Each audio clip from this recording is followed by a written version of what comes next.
What's going on, guys? What up? What up? Today wasn't a bad day. I think today was pretty well. If you probably point to Tesla, it probably told you everything you need to know about how the market pretty much held up. But pretty interesting day. I think there are some things that stood out to me, kind of just to cover the basis, and then what to basically look forward to as I will get into ES here. With the structure that I have going on here, but kind of just to kick it off, then would pretty much be the first thing that was noticeable to me was obviously the relative strength with Tesla. But what actually stood out to me more so than just the strength of Tesla was it reminded me of how we ended up seeing Apple the day before yesterday. If you guys actually remember, we saw Apple the day before yesterday. It was pretty much pushing about near $7 of gains to start the week. And then yesterday ended up tumbling just in a drastic fashion with the broader market.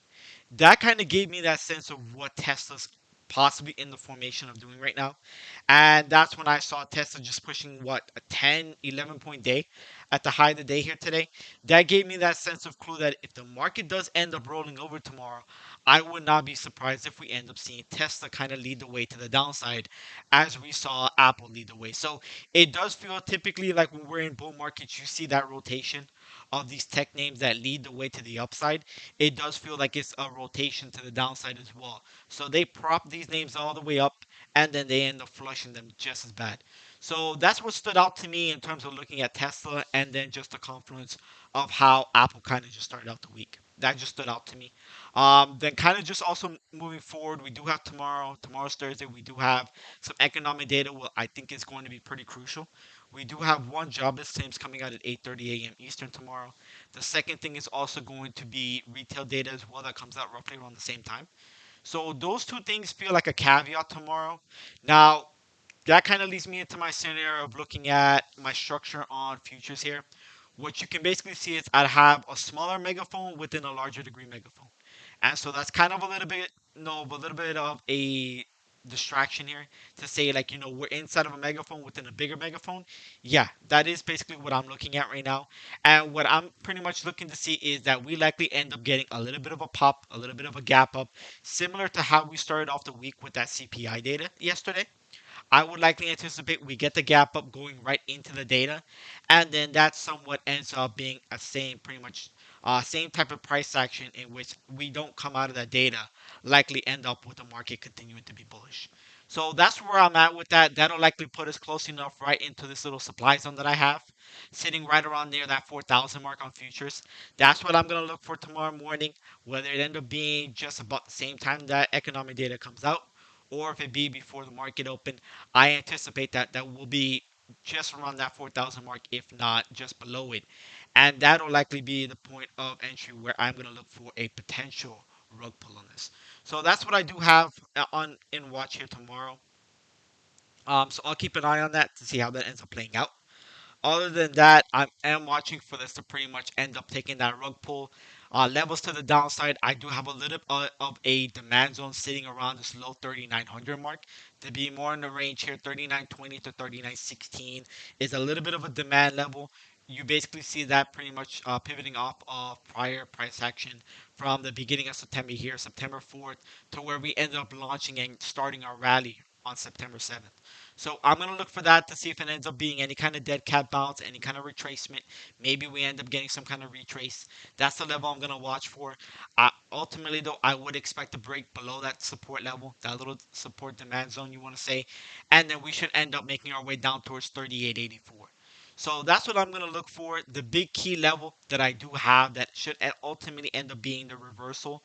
That should likely end up triggering what I want to say is maybe a quote unquote another relief rally potentially is going to be that 38.57 level. The reason I have the 38.57 level also is you can also see if I go off to the daily here, that kind of pivots off of a very key level that we've had historically. And so if I kind of zoom out here, you basically see we actually anchored off roughly around that 38.57 level back from May 12th, again on May 19th, and that actually was a level in which we teetered between resistance to support for most of, I want to say, July here before we started our late to third week of July. We started a nice little rally as well. So that's the level I'm going to look for to see if we can kind of pivot off of if we get a little short term rally. Because if you actually remember, we also do have earnings coming up as well. So I would anticipate there's going to be somewhat of a bear market relief rally ahead of those tech earnings to some degree. When it ends up coming up pretty much off of that level so soon, or if it ends up taking us lower, that's when I'm going to address it there. But playing it level by level, 38.57, that's where I'm going to potentially look to pretty much be a potential buy the dip type of opportunity for me. So that's just quote unquote what I'm looking at for there. Once we end up getting down towards that 38.57 level, that's when I think we're going to start talking about 4,200 at some point yet again, in which we may end up seeing another pretty strong rally in the markets. All right. So, but again, the bottom level that I'm watching for potential to hold a floor short term is that 38.57. All right. Getting into I guess some tickers here, so we can kind of get through some names that kind of give you some ideas of what I'm looking at. Of course, Tesla was one. Obviously, with that relative strength, you basically see it. One thing that basically stood out to me, and this was kind of something that I had brought out to pretty much me and Avery discussing, and I kind of brought it to him. He kind of took it to another level. But what you basically see with kind of the lines here is an anchor VWAP. And these anchor VWAPs, when placed in the right spot, they have been a banger for us. To literally say and necessarily call the tops, but also call where your pretty much your support levels are, your demand levels you want to say.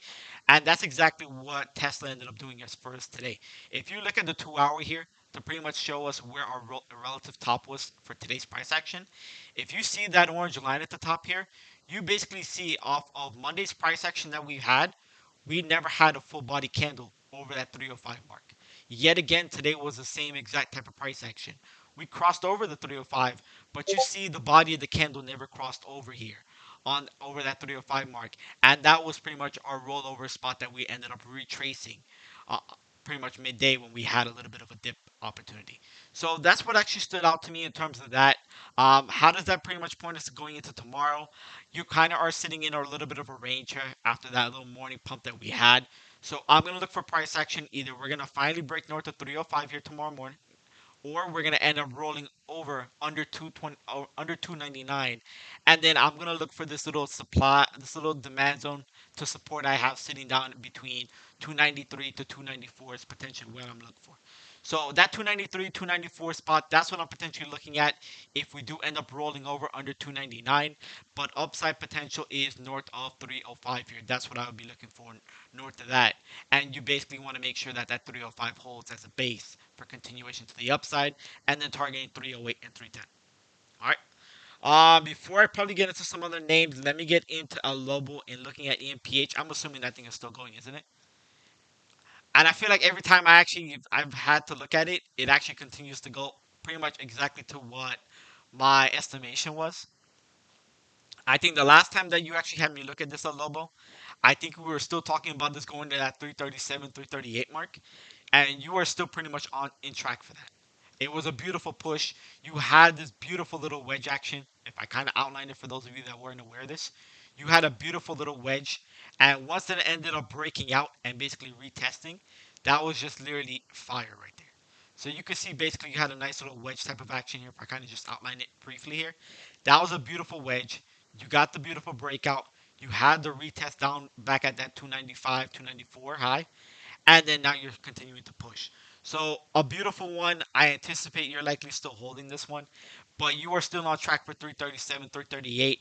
The only thing I think I mentioned last time as well is that once you start to pretty much approach that 337, 338, as I mentioned before, make sure you look to secure the profits. You've had some pretty hard and gnarly rejections that they haven't necessarily teetered at the resistance for quite long. So I would just be cautious about that.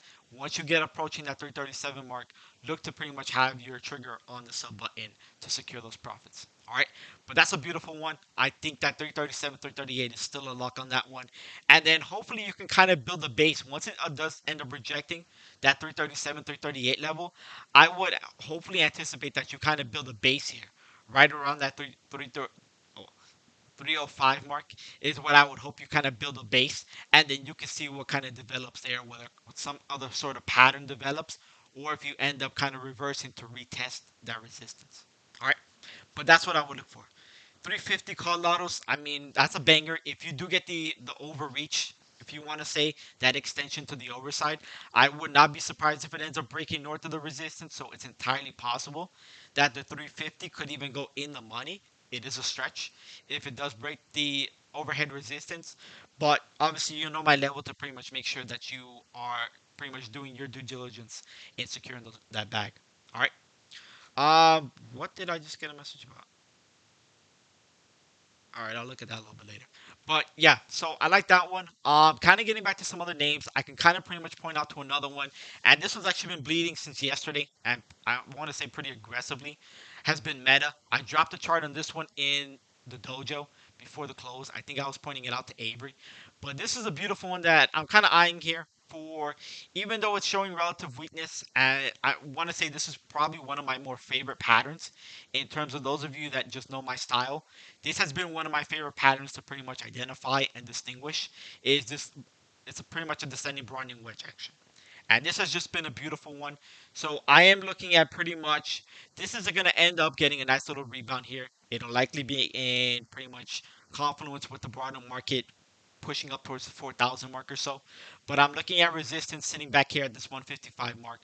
Why do I say 155? If I kind of stretched it out as much as I was trying to here, you basically see the aggression on the selling that we've had the past 2 days here has been because we've had a multi-month, pretty much you want to say tight range per se, but it's basically been a multi-month type of consolidation that we've had basically dating back towards the mid of June that we've had. So once we ended up breaking this floor at this 155 mark, that's why the selling has been so aggressive and so relentless as you've seen it. It's just been taking more pressure.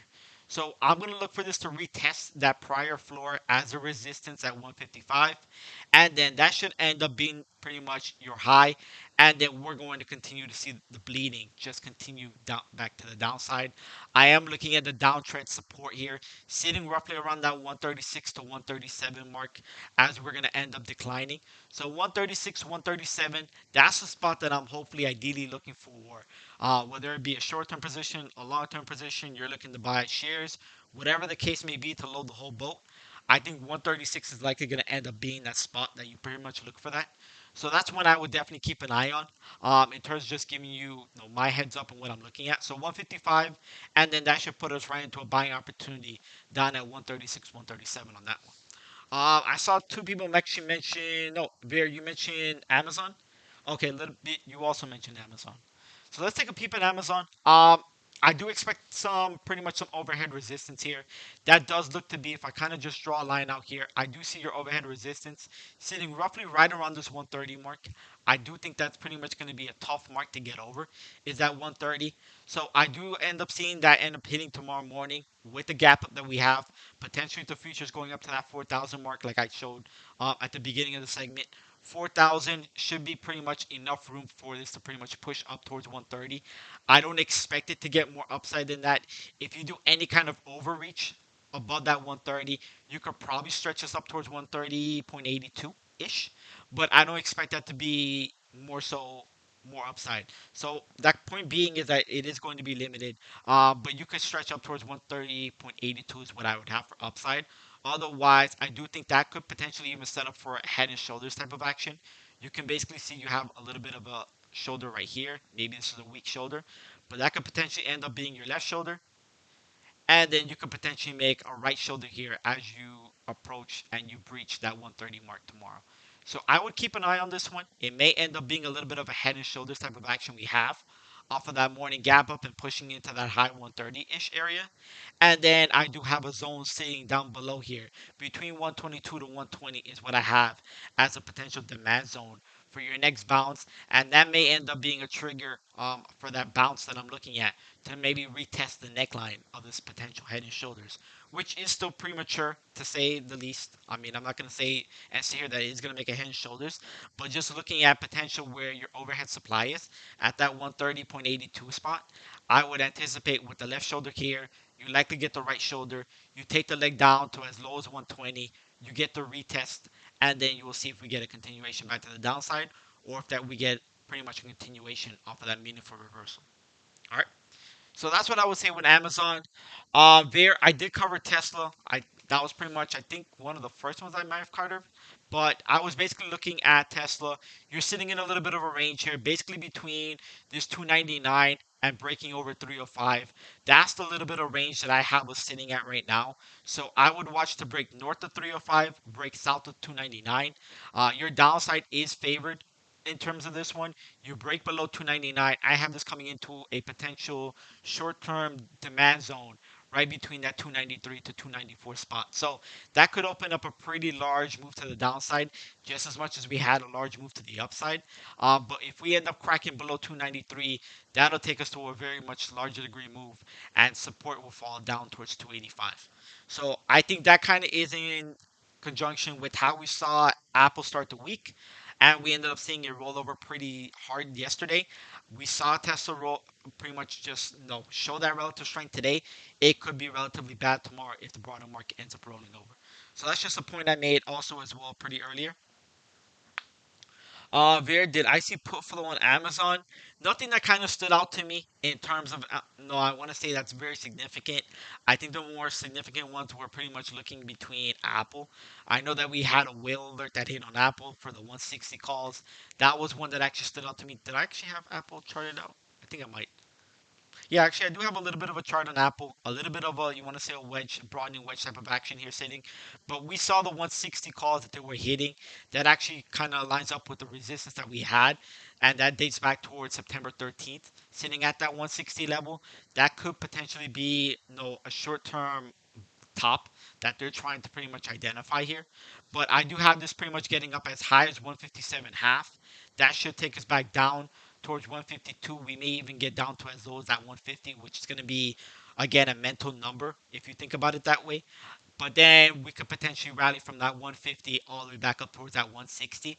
So that I do think that will alert is rather a little bit early on that entry. Maybe they end up maybe securing the profits off a gap, whatever gap up we get tomorrow morning.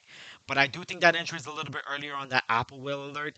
And then I think the other thing to follow it up was that the bear side of the scenario was I think we had some sell to open calls on that. So that was pretty much the other thing that kind of stood out to me in terms of just flow wise. But other than that, I think I've pointed to a few names. I could probably also point to Netflix. This is another one. You have a nice little megaphone sitting here as well. You can see pretty much how that anchor view up, like I was pointing out at the earlier the segment. Once you know where to put these, pretty much at what given point to put them, they literally give you such a pretty much a dynamic top or bottom in terms of where your direction of movement is headed. But you can basically see it called top dating back towards today's price action, this morning's price action rather, and it called top almost to the T, sitting at that 227 high mark. So that was beautiful. It literally gave you that rejection spot. I would look to pretty much see if you end up getting a retest at that 227. I want to call it 228 mark, and then maybe you end up seeing as high as this gap fill sitting at 290, 229 half roughly before we get the next leg down. So I like this one tomorrow as well for a potential gap up. You get over 228, and then we could potentially look at the gap fill at 229 half before we get a leg down. And ideally, if I'm looking at this in terms of how my setup is, the anchor view ups, we have a floor sitting all the way down towards 210 here. So if this were to roll over, maybe it's kind of going to roll over in conjunction with Tesla leading the way to the downside. We could see this pretty much roll over rather aggressively tomorrow. So that's something to point out as well. But I would have to see how that ends up playing out in terms of the broader market. But under that 219 half, I do think that could get aggressive rather. Under 219 half, we could potentially get down towards that support level I have sitting at 210. All right. So that's a few names kind of pointing out again. We have data coming out tomorrow. Let's see how that ends up playing out.